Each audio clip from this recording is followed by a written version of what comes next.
नमस्कार, मैं Asha Bansal, healer, therapist and life coach.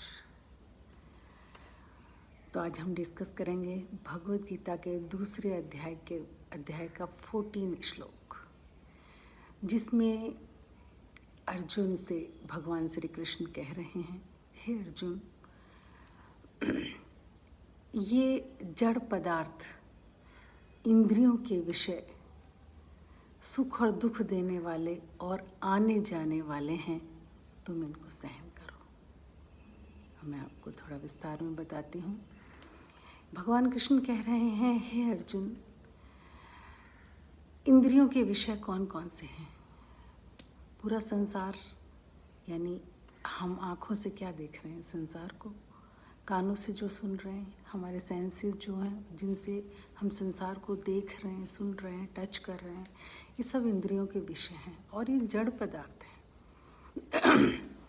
और ये आने जाने वाले हैं।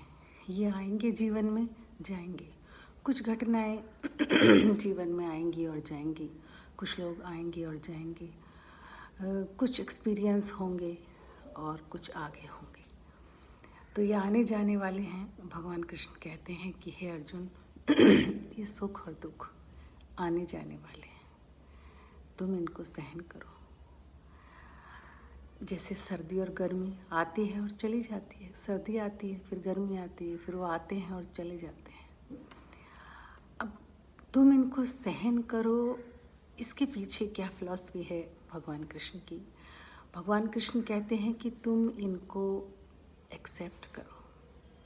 सहन करने का अर्थ यहाँ ये है कि तुम, हे अर्जुन, ये परिस्थितियाँ जीवन की आने जाने वाली हैं, घटनाएं आने जाने वाली हैं, तुम इनको सहन करो। अब क्या होता है कि दुखद घटनाएं इंसान से सहन नहीं होती, क्योंकि जब वो दुख में होता है तो उसे ऐसा लगता है अब ये दुख कभी नहीं जाएगा। आप लोगों ने जीवन में अपने एक्सपीरियंस किया होगा, जीवन में जब बहुत ही दुखी रहे होंगे तो आपने सोचा होगा अब ये दुख कभी जाने वाला नहीं है। लेकिन ऐसा नहीं है।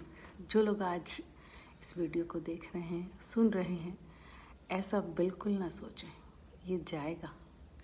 क्यों? क्योंकि ये रह सकता ही नहीं। सारी चीज़ें आने जाने वाली हैं दुनिया की, तो ये आपका दुख भी जाएगा। तो ये आने जाने वाले हैं, तुम इनको एक्सेप्ट करो।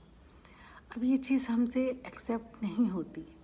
जैसे गर्मी से सर्दी आई तो हम क्या करते हैं, वस्त्र पहनते हैं गरम, थोड़ा सा गरम गरम खाते हैं और उसको एक्सेप्ट कर लेते हैं, ये आएगी ही।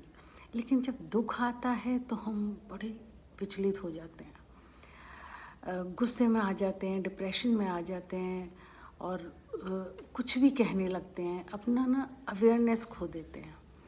तो ये तो गलत है ना। जैसे आपने सर्दी को एक्सेप्ट किया, ऐसे ही दुखद घटनाओं को या जो चेंज हुआ, चेंज ही तो है। सर्दी गर्मी एक चेंज है, सुख और दुख भी एक चेंज है।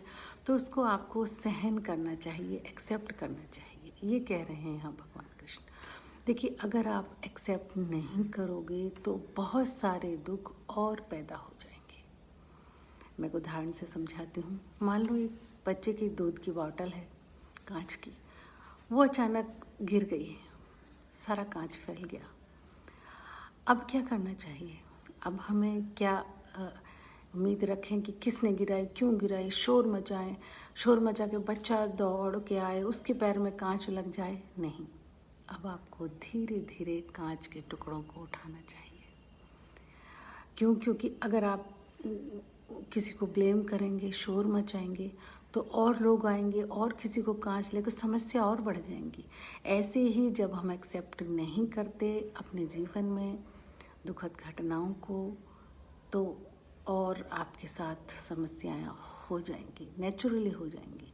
इसलिए भगवान कृष्ण यही कहते हैं कि हे अर्जुन, सुख और दुख आने जाने वाले हैं, इनको तुम सहन करो, इनको तुम एक्सेप्ट करो।